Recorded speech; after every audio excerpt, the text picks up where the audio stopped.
بسم اللہ الرحمن الرحیم نحمدہ و نصلی علی رسولہ الکریم۔ السلام علیکم۔ آج کی دنیا میں پاکستان کی اہمیت اور اس کو توڑنے کے لیے کفر کے وہ ہتھ کنڈے جن کا ہم اعلی کار بنتے جا رہے ہیں اور اس کے حل پر بات کریں گے، تو اس ویڈیو کو غور سے سنیے۔ آج عالم اسلام جن حالات سے گزر رہا ہے، یہ جنگ جس حد تک فزیکل ہے اس سے کئی زیادہ بڑے پیمانے پر یہ سائیکالوجیکل ہے، جس کی ایک واضح دلیل یہ ہے کہ ہم سب یہ جاننے کے باوجود کہ آخری زمانے میں امام مہدی حضرت حسن رضی اللہ تعالیٰ عنہ کی اولاد میں سے ہوں گے، یعنی عربی النسل ہوں گے، آج عربوں کی غلطیوں پر ان کے خلاف کس حد تک نفرت اگل رہے ہیں، جبکہ جو غلطیاں آج ان میں موجود ہے تمام کا تمام عالم اسلام ان غلطیوں میں ڈوبا ہوا ہے، اور آج امت میں جو حالات ہیں وہ تمام مسلمانوں کے اعمال کی وجہ سے ہیں، نہ کہ عربوں کے اعمال کی وجہ سے، بلکہ پہلے ہم بگڑے ہیں اب وہ بگڑ رہے ہیں۔ تو آئیے بات کرتے ہیں پاکستان کی، عالم کفر کی۔ 1400 سالہ طویل محنت کے بعد وہ خلافت کا نظام توڑنے پہ کامیاب ہوئے ہی تھے کہ اللہ تعالیٰ نے پورے عرض پر ایک مملکت کلمہ لا الہ الا اللہ کے نام پر بنا دی۔ پھر انہوں نے اگلی کوشش شروع کی، دو ملک فلسطین اور پاکستان دونوں کے ساتھ برٹش گورنمنٹ نے یہ معاملہ کیا کہ وہاں وہ سارے کے سارے اثاثے اسرائیل کو دے کر چلے گئے، اور یہاں انہوں نے ہندوستان کو دے دیا، اور یہاں پہ بھی وہ ایک متنازع علاقہ کشمیر چھوڑ گئے۔ لیکن اللہ کا کرنا ایسا ہوا کہ ہم لوگ اپنی تمام کی تمام اکنامیکل، جغرافیکل اور پولیٹیکل تنزلی کے باوجود دنیا کے نقشے پر پہلی اسلامک ایٹامک پاور کے طور پر ابھرے، اور آج تک ہم اکلوتے ہی ہیں جو کہ مسلم ایٹامک پاور ہے، جس کی وجہ سے انہوں نے ہم پہ حملہ کرنے کی سوچنا چھوڑ دی، اور انہوں نے ہمیں توڑنے کے لیے ایک نیا پلان بنایا کہ کسی طریقے سے پاکستان میں بغاوت اٹھا دی جائے۔ U S Washington D C کے اسٹوڈیو میں بیٹھا ہوا ویبسٹر گریفن ٹارپلے، جو کہ ایک امریکن جرنلسٹ، پولیٹیکل ایکٹیوسٹ اور کانسپیریسی تھیورسٹ ہے، وہ صاف صاف اس بات کو کہہ چکا کہ امریکہ کبھی بھی پاکستان پہ حملہ کرنے کی نہیں سوچے گا، کیونکہ وہ نیوکلیئر پاور ہے، اور چونکہ پاکستان کو توڑنا ضروری ہے، چنانچہ پختون اور بلوچ عوام کے ذریعے ایک سول وار جنریٹ کر پاکستان کو توڑا جائے گا، اور یہ کوشش ایک طویل عرصہ سے جاری ہے۔ جب ہم یہ کہتے ہیں کہ اسٹیبلشمنٹ ہی اس ملک کو کنٹرول کرتی ہے، تو اگر ہمیں ملک میں ہونے والی ساری غلطیاں فوج کے ذمہ ڈالنی ہیں تو ہمیں انصاف سے کام لینا ہوگا، اور ملک میں جتنی اچھائیاں ہوئی ہیں وہ بھی فوج کے حق میں آئیں گی۔ جیسے ہم میں اچھے اور برے موجود ہیں، ویسے ہی فوج میں بھی اچھے اور برے موجود ہیں، اور فوج کے خلاف ہمیشہ سے ہمارا ہر لیڈر جب آتا ہے تو ان کے تلوے تک چاٹنے کو تیار ہوتا ہے، اور جب جاتا ہے تو ان کے خلاف بدترین کمپیننگ سٹارٹ کرتا ہے، سوشل میڈیا پر بھی، میڈیا پر بھی، جلسوں کے ذریعے بھی۔ جب پاکستان بنا تھا تو ہمارے پاس قلم اور سیاہی تک موجود نہیں تھے، تو آج یہ اتنا بڑا انفراسٹرکچر، میٹروپولیٹن سٹیز، موٹر وے،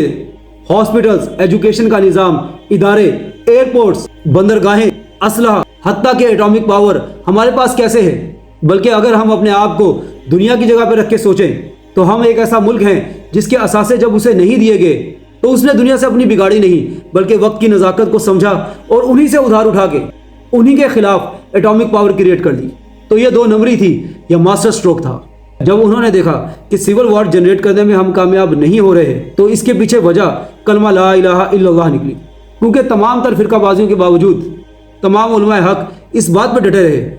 کہ کسی بھی صورت میں حکومت کے خلاف بغاوت کرنا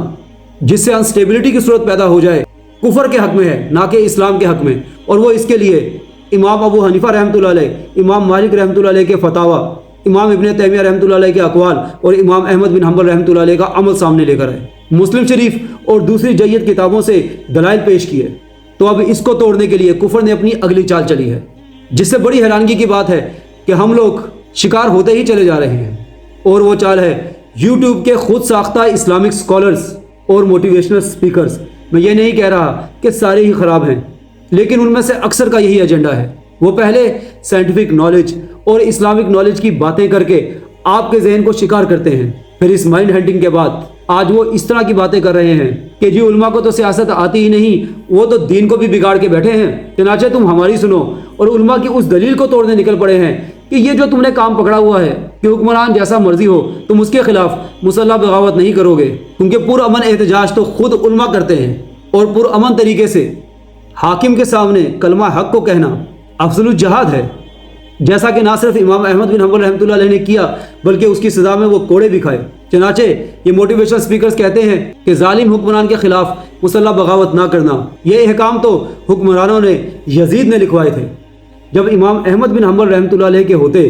حکمران ایک غلط فتویٰ نہیں پاس کروا پائے تو صحابہ کرام رضی اللہ تعالیٰ عنہ اجمعین اور ان کی اولادوں کے ہوتے ہوئے یزید تو کیا اگر اس دور میں امت کے باقی ظالم حجاج بن یوسف، تیمور لنگ جیسے لوگ یہ سب کے سب بھی موجود ہوتے تب بھی کسی کا باپ بھی غلط تاریخ اور غلط احکام دین میں شامل نہ کر سکتا۔ اس فرق کو سمجھیے کہ کسی ہستی کو شہید کر دینا یہ ایک اور بات ہے، کیونکہ جب کوئی ہستی دنیا سے چلے جاتی ہے تو اس کو واپس نہیں لایا جا سکتا، لیکن غلط احکام کو جاری کر دینا اس کے بعد اس حکم کو واپس لایا جا سکتا ہے۔ تو خدا را ایسے یوٹیوب انفلوئنسرز اور موٹیویشنل سپیکرز جو آپ کو حکومت کے خلاف بغاوت پہ راضی کر رہے ہیں، علماء کی نفرت آپ کے دل میں پیدا کر رہے ہیں، صحابہ کرام رضی اللہ تعالیٰ عنہ اجمعین کی نفرت پیدا کر رہے ہیں، ان کی باتوں میں نہ آئیے۔ اور میں یہ گزارش بالخصوص پڑھے لکھے طبقے سے کر رہا ہوں، کیونکہ ان کا سب سے زیادہ شکار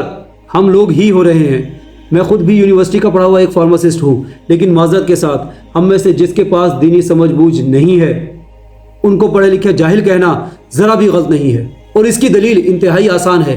ڈاکٹرز لٹیرے، انجینئرز لٹیرے، ڈیموکریٹس لٹیرے، بیوروکریٹس لٹیرے، عدلیہ لٹیرے، کارپوریٹس لٹیرے، یہ اس بات کی سب سے بڑی دلیل ہے۔ ہم اہل فن تو کہلا سکتے ہیں، اہل علم نہیں کہلا سکتے جب تک کہ ہم اللہ تعالیٰ کی ذات کو نہ پہچانے، اللہ سے اپنا تعلق قائم نہیں کر دیتے۔ اور اگر بغاوت کرنی ہی ہے تو آئیے ضرور بغاوت کرتے ہیں۔ بغاوت کرتے ہیں شیطان سے، اس کی دوستی سے، اس کی پیروی سے، کیونکہ یہ ہے وہ وجہ جس کی وجہ سے آج ہم تنزل کا شکار ہیں۔ ویسے بھی رمضان آ رہا ہے تو آئیے اپنے اپنے سوشل میڈیا اکاؤنٹس پہ جائیے، اپنے اپنے دوستوں میں اعلان کیجئے کہ میں آج سے توبہ کرتا ہوں جھوٹ بولنے سے، بد نظری سے، فحاشی سے، حرام ریلیشن سے، رشوت خوری سے، خیانت سے، حقوق کے ادا نہ کرنے سے، ماں باپ کی نافرمانی سے، بیوی بچوں سے بد سلوکی سے، انصاف کے قائم نہ کرنے سے،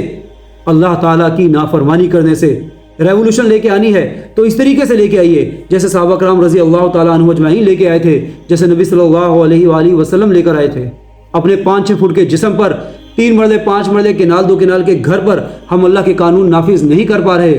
تو کتنی حماقت کی بات ہے کہ ہم بغاوت کھڑی کر دیں، سول وار کا شکار ہو جائیں۔ اس شوق میں ہم نے نظام کو ٹھیک کرنا ہے۔ آج ہمارے سامنے شام اور لیبیا ہے، انہی حالات سے ہمیں بھی دوچار ہونا پڑ جائے گا۔ اگر ہم شیطان سے بغاوت کرنے میں کامیاب ہو جائیں تو یہ سارا نظام خود بخود ہی درست ہو جائے گا۔ ہم میں سے اکثر لوگ کہتے ہیں کہ ہمارے حکمران بہت برے ہیں، بھئی ہمارا حکمران در حقیقت اللہ تعالیٰ کی ذات عالی ہے۔ ہم اللہ کی نافرمانیاں کرتے ہیں، گناہوں کی طرف جاتے ہیں تو اللہ تعالیٰ ہم پر حالات بھیج دیتے ہیں تاکہ ہم ان حالات، ان پریشانیوں میں لگ جائیں اور گناہوں کی طرف مزید رفتار سے نہ دوڑیں۔ یہ سمپل سا فیڈ بیک میکانزم ہے۔ در حقیقت یہ بھی اللہ کا ہم پر احسان ہے۔ حدیث کا مفہوم ہے، نبی صلی اللہ علیہ وآلہ وسلم نے فرمایا جس شخص کو اللہ تعالیٰ اس کے گناہ کی سزا فوراً دے دیتے ہیں وہ سمجھ لے اللہ تعالیٰ نے اس سے بھلائی کا ارادہ کر دیا ہے، اور جس شخص کو اللہ تعالیٰ اس کے گناہ کی سزا فوراً نہیں دیتے وہ سمجھ لے کہ اللہ تعالیٰ نے اس سے برائی کا ارادہ کر دیا ہے۔ اور ہم میں سے جو بھی اس دور میں پیدا ہوا ہے اللہ نے اس میں یہ صلاحیت رکھی ہے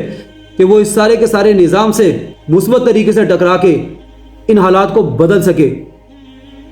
اس امتحان کے دور میں وہ اللہ تعالیٰ کی مان کے چل سکے۔ اور اس کی دلیل یہ ہے کہ اللہ تعالیٰ قرآن کریم میں فرماتے ہیں، جس کا مفہوم ہے کہ اللہ تعالیٰ کسی نفس پر اتنا بوجھ نہیں ڈالتے جس کا وہ متحمل نہ ہو۔ کہنے والا بھی اتنا ہی محتاج ہے جتنا کہ سننے والا۔ اللہ تعالیٰ ہمارا اور اس ملک کا اور امت مسلمہ کا حامی و ناصر ہو۔ میرا پیغام وہی ہے کہ آئیے سوئے حرم لوٹ چلیں۔